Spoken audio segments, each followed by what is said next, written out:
injury, paralysis of these muscles here. So you have now here these different muscles. And then what else do you find here? Inside, you find nerves. What nerves do you find here? Passing in the supraorbital fissure again. 3, 4, 6, and 8. 5, 1. Okay. So you have now here, this one is,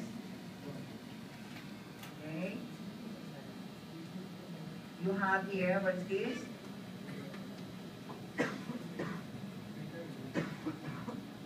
This one is your renal fossa, right? What is this? Little V. And what you have here? Rotundum, ovale, spinosus. And what is this one here? The orbital. And what is this nerve here?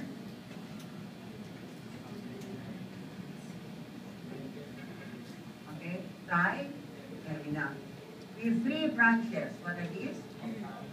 Ophthalmic. Pag ang ophthalmic, dumadaan siya sa supraorbital fissure, pwedeng nag-divide na sa 3 bago pumasok. Okay? And what are these branches of your ophthalmic division of trigeminal? One is the most obvious there na makikita nyo doon sa specimen upstairs na kapag tinanggal nyo ito, ang unang-una nyo makikita, anong muscle yan? Dilator, colliculus, deltoids. Tapos may parang sinulit sa itaas niya. This is the branchial ophthalmic nerve. This is frontal nerve. And this one divides into supratrochlear and supraorbital. And that's the one that you see here in the face, right? So you have here in the face. So you have supratrochlear and supraorbital. It lines upper eyelid. Okay? So what is this? Frontal. Pwedeng nandito siya pumasok sa supraorbital fissure. Or, what is this one here? Going to your lacrimal gland. Lacrimal. Or, another branch coming from of your ophthalmic na nando sa ilalim, okay, sa ibabaw ng optic nerve, nasa ilalim ng supraorbital ng vein, at dito sa media. Okay? What is that? Meso what? Ciliary. Okay. So, ano yung 3 branches ng ophthalmic? And what? Lacrimal. Okay. Frontal, mesociliary, and lacrimal. And so if you have now this, okay,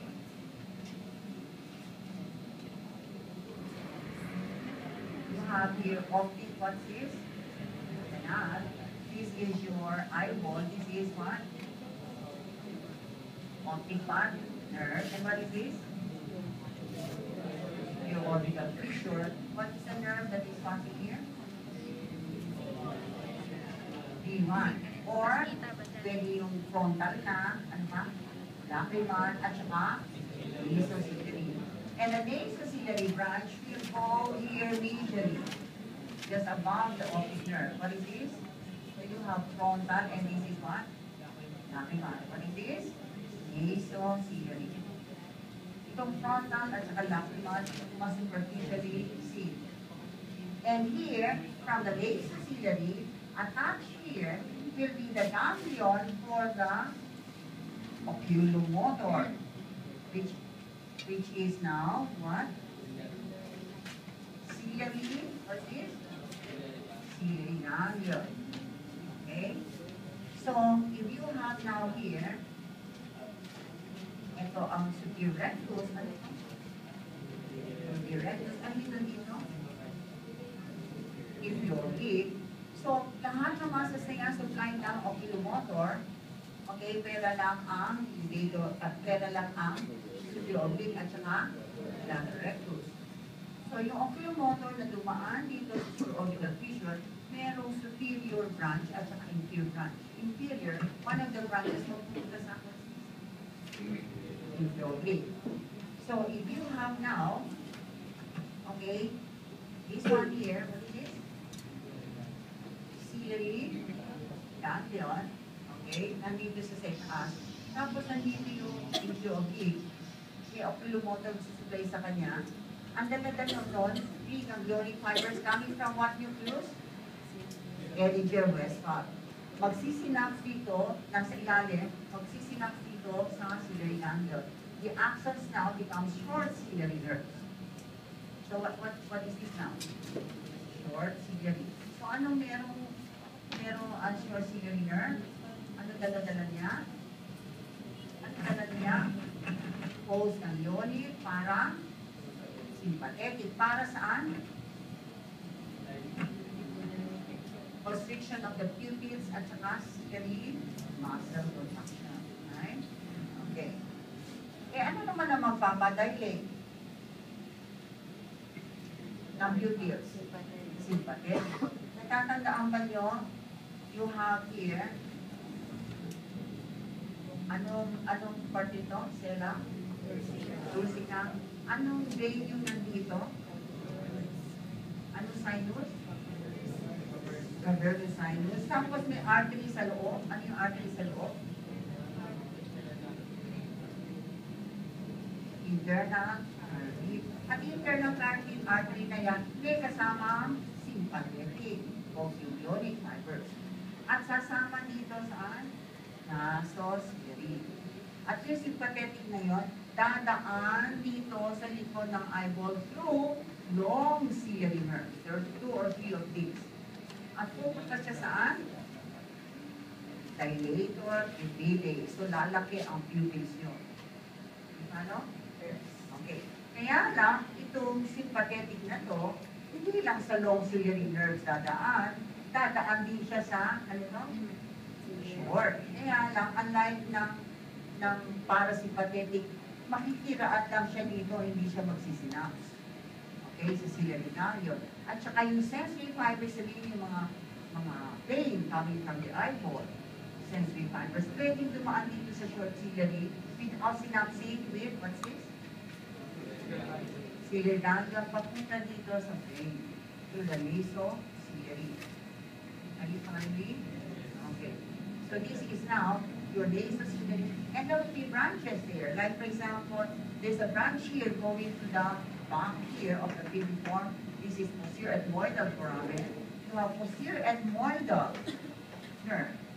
Now, depending on the book that you read, okay, kasi ito sa manual nyo, you have posterior ethmoidal underneath that you have anterior and infratrochlear. But in some books, posterior ethmoidal, anterior ethmoidal, at saka yung infratrochlear are all branches of, what is this? Nasociliary. The posterior ethmoidal here will supply sphenoidal sinus and ethmoidal sinus. Ito naman anterior pagpupunta sa nose. Okay? Supplying your nasal cavity, and then supplying your lower part of the face as what is this? External nasal, yung pinagay dun sa exam nyo. And the infratrochlear there will supply this. Skin here at the upper part of your nose and the medial aspect of your eyelid. Okay? So this is now infratrochlear. They are all coming from, what is this? Nasociliary. Okay. How about here? What is this? What is this opening here? Optic canal. Anong artery yun na nandito? Internal what? Carotid. Nasa loob siya ng ano day? Very good. Lalabas din siya, siyempre. At bakit siya magbigay ng branches for the circle of Willis? Itong internal carotid artery na to, magbibigay ng branch dito. Okay? Pangalan niya? Okay. So you will be having branches here. And one of the branches will go inside your optic nerve and be seen here at the back of the eye. Ang pangalan ng nerve, yung pangalan ng artery na to, na papasok sa loob ng nerve, optic nerve, ay central artery of the retina. What is this again? Central artery of the retina. Okay? This ophthalmic artery consist of supratrochlear and supraorbital, give of lacrimal and muscular branches, and is of an artery inside the optic nerve as one central artery of the retina. Okay? And then the veins naman, if you have the eyeball here, tingnan nyo nga, ito sa pinagkalisira, nandito yung choroid, right? Tapos, yung may mga veins doon, na para siyang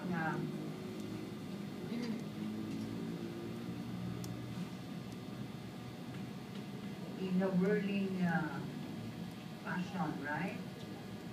You call this vena vorticosae. Okay. Vena vorticosae that you find in the vorticosae. That you find in the choroid. And pupunta siya sa mga veins dito sa itaas of the ophthalmic vein or dito sa inferior ophthalmic vein.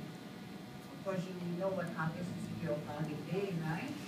The ophthalmic vein naman, okay, and anastomosed with the veins inside the infratemporal fossa, okay, through the inferior orbital fissure.